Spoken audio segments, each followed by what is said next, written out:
Good evening. Welcome class 9 to history class. और belated Eid मुबारक आप लोग को। बहुत टाइम हो गया और जैसे कि हम लोग 2-3 क्लासेस किए हैं अभी, और एक चैप्टर लगभग एंड पर होने वाला है। और उस चैप्टर में हम लोग फॉरवर्ड्स तो पढ़े हैं कि किसी चैप्टर को समझने के लिए या यूरोपियन हिस्ट्री को समझने के लिए क्या क्या कंटेंट ज़रूरी था। उसके अलावा आपको इंडस्ट्रियल रिवोल्यूशन के बारे में हम लोग डिस्कस कर चुके हैं। इंडस्ट्रियल रिवोल्यूशन कैसे स्टार्ट हुआ, इंडस्ट्रियल रिवोल्यूशन इंग्लैंड में ही स्टार्ट क्यों हुआ, इंडस्ट्रियल रिवोल्यूशन के होने से दुनिया में क्या क्या चेंजेस हुआ, तो थोड़ा सा उसका हम लोग एक फ्लैशबैक करेंगे और फिर आज एक नए टॉपिक में हम लोग जाएंगे। फ्लैशबैक मतलब भूल गए, अगर हम लोग एक नए सिरे से शुरू करेंगे तो फिर भूल जाइएगा कि सर कहाँ पढ़ाए थे, लिंक नहीं मिल रहा है।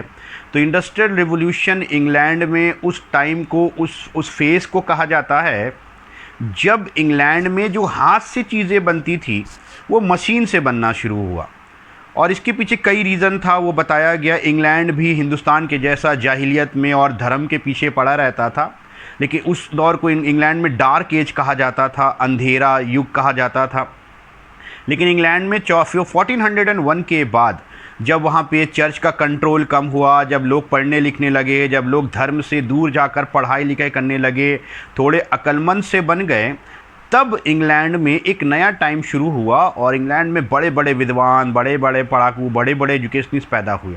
तो ये एक रीज़न था कि जहाँ ज़्यादा अक्लमंद लोग रहेंगे, वो घर हो, वो समाज हो, वो मोहल्ला हो, वो कंट्री हो, उस कंट्री का, घर का, समाज का भला होगा।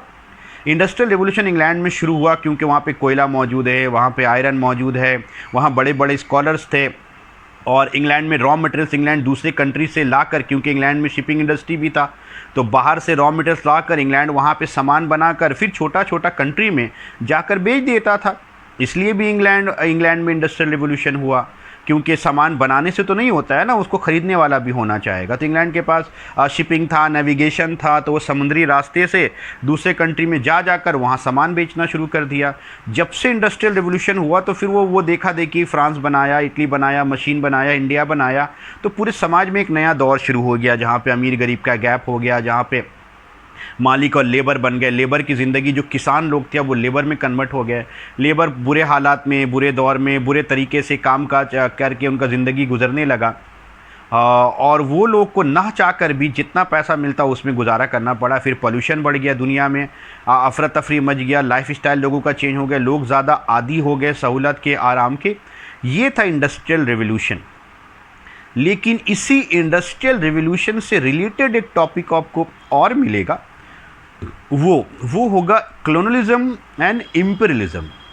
पहले भी मैंने बताया था, इस चैप्टर का हिस्सा है। और अगर इस चैप्टर का हिस्सा है मतलब कॉलोनियलिज्म और इंपीरियलिज्म का रिलेशन है सीधा सीधा इंडस्ट्रियल रिवोल्यूशन से।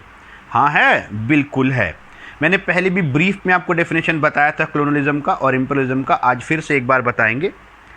कॉलोनियलिज्म का मतलब होता है, ये कॉलोनियल सोसाइटी का मतलब होता है कि एक कंट्री में दूसरे कंट्री से लोग आकर वहाँ रहना शुरू कर देते हैं और फिर धीरे धीरे करके वहाँ के लोग पर रूल करना शुरू कर देते हैं। जैसे इंडिया था, इंडिया में इंग्लैंड वाले लोग आए, वो जहांगीर अकबर का जो बेटा था उसके टाइम में इंडिया में आए, ये बोलकर आए कि हम लोग सूती कॉटन का कपड़े का बिजनेस करेंगे।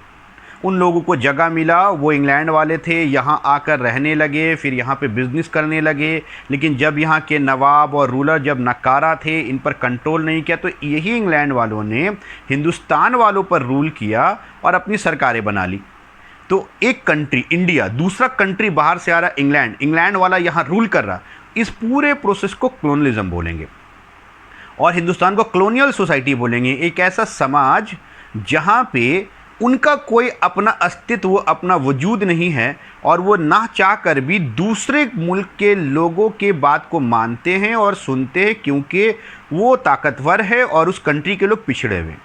हिंदुस्तान के साथ भी यही था। हिंदुस्तान में जाहिलियत था, अनपढ़ लोग थे, गंवार थे, आइडिया नहीं था, तो उनको अंग्रेज़ों का बात मानना पड़ा, अंग्रेज़ों का बात सुनना पड़ा। इस प्रोसेस को कॉलोनियल ओके तो वो बात थी कॉलोनियलिज्म किसको बोलते हैं। कॉलोनियलिज्म का प्रॉपर डेफिनेशन आपको स्क्रीन पे दिखाई दे रहा होगा कि कॉलोनियलिज्म किसको बोलते हैं, एक बार देखिए।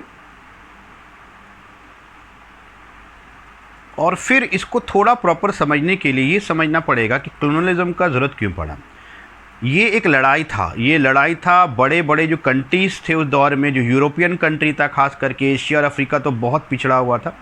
जो यूरोपियन कंट्री था, इंग्लैंड हो, पुर्तगाल हो, हॉलैंड हो, फ्रांस हो, ये सब कंट्री आपस में एक दूसरे से रेस में आगे जाना चाह रहे थे कि हम किसी कंट्री में जाकर वहाँ रूल करना शुरू करें और वहाँ पे अपने कंट्री का बनाया हुआ सामान लेकर जाए, वहाँ बेचे, ताकि पैसा कमा के हम दुनिया में सबसे पावरफुल बन जाए। क्योंकि जिसके पास पैसा है तो ताकत वो खरीद सकता है, ताकत वो बना सकता है। यही लड़ाई था 4 कंट्री के बीच में, फ्रांस, हॉलैंड, इंग्लैंड और पोर्टुगल। ये चारों कंट्री अलग अलग, दुनिया के उस टाइम 200-250 कंट्रीज था, अब तो कम हो गया, मिल का बड़ा हो गया। ये 4 country, again France, Holland, England और पोर्टुगल, ये 4 कंट्री के बीच में रेस था कॉलोनिज्म का। वो रेस जिसका मतलब हो रहा है कि हम कौन कितने कंट्री में जाकर वहाँ रह के वहाँ के लोगों को कंट्रोल कर सकते हैं। और इनको अपने आप पर भरोसा भी था। भरोसा सिर्फ इसलिए था क्योंकि इनको पता था कि बेवकूफ़ लोग हैं, इनको कुछ आता नहीं है, इनको कुछ पता नहीं है, तो आराम से बेवकूफ़ बना लेंगे, ताकत से डरा लेंगे। तो ये 4 कंट्री दुनिया के अलग अलग कंट्रीज़ में जाकर वहाँ कॉलोनियल सोसाइटी बना दिया, यानी वहाँ के लोग वहीं रहकर बाहर वालों को एक्सेप्ट कर लिया और उनका रूल को मानने लगे। इंडिया में भी चारों कंट्री आया, पोर्टुगल भी आया, फ्रांस भी आया, इंग्लैंड भी आया और हॉलैंड भी आया। अलग अलग इलाकों में ये लोग रूल कर रहे थे। गोवा के तरफ पोर्टुगीज़ लोग था, बंगाल के तरफ फ्रांस वाला था, फिर मुंबई साइड से बंगाल तक इंग्लैंड वाला आया और चारों आपस में कुछ दिन तक लड़ता रहा। लड़ते लड़ते इंग्लैंड वालों ने तीनों को ख़त्म कर दिया। एंड में इंग्लैंड का कॉलोनियल रूल हो गया। तो ये था कॉलोनिज्म को समझने का simple and short story.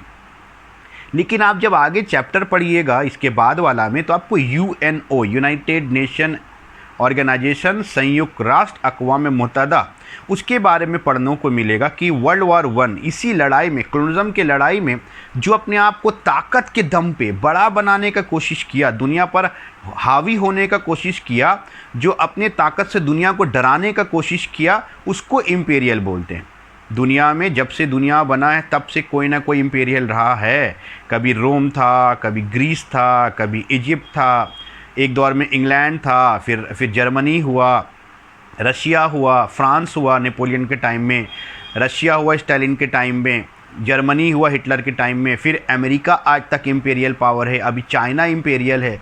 Imperial का सिंपल मतलब एक ऐसा कंट्री जो अपने ताकत से दूसरे कंट्री को डरा कर उसका इस्तेमाल करके खुद को बड़ा बनाना चाहता है। ओके, इम्पेरियलिज्म का डेफिनेशन आपको यहाँ पे दिखेगा स्क्रीन पे।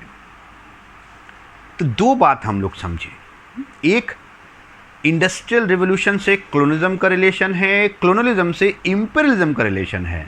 अगर इंडस्ट्रियल रिवोल्यूशन नहीं होता, हर कंट्री अपना सामान बेचने के लिए दूसरे कंट्री में नहीं जाता, तो कॉलोनियलिज्म नहीं होता। अगर सब कंट्री एक दूसरे पर हावी होने की कोशिश नहीं करता, तो कॉलोनियलिज्म से इम्पेरियलिज्म नहीं होता। और अगर ताकत का लड़ाई नहीं होता दुनिया में, तो वर्ल्ड वॉर 1 नहीं होता।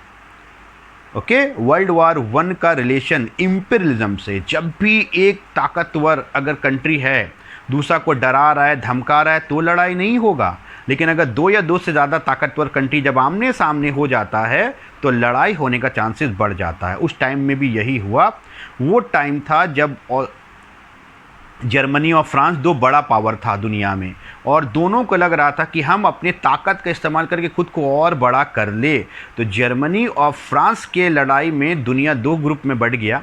एक तरफ जर्मनी के साथ देने वाले लोग थे, एक तरफ फ्रांस का साथ देने वाले लोग थे। और जब दुनिया में आपस में 2 ग्रुप हो जाए और आपस में लड़ पड़े, ऐसे वॉर को हम लोग वर्ल्ड वॉर बोलते हैं। तो वर्ल्ड वॉर तो हम लोग नेक्स्ट क्लास में डिस्कस करेंगे। आज का 1 घंटे का ही सेशन होगा, वरना बाउंसर हो जाएगा। और इसके बाद आपको एक असाइनमेंट भी दिया जाएगा जो सबमिट कीजिएगा। चैप्टर 4 का असाइनमेंट वो आपसे शेयर कर लेंगे 1-2 दिन में, तौसीफ सर को दे देंगे, वो शेयर कर लेंगे। तो हम लोगों ने अभी क्या पढ़ा, इंडस्ट्रियल रेवोल्यूशन का थोड़ा सा रिव्यू किया। उसके बाद आपको इम्पेरियल कॉलोनिज्म का माने बताया, स्टोरी के साथ बताया। कॉलोनिज्म के बाद एक पॉइंट क्या बताया आपको कि कॉलोनिज्म के अलावा मर्केंटाइल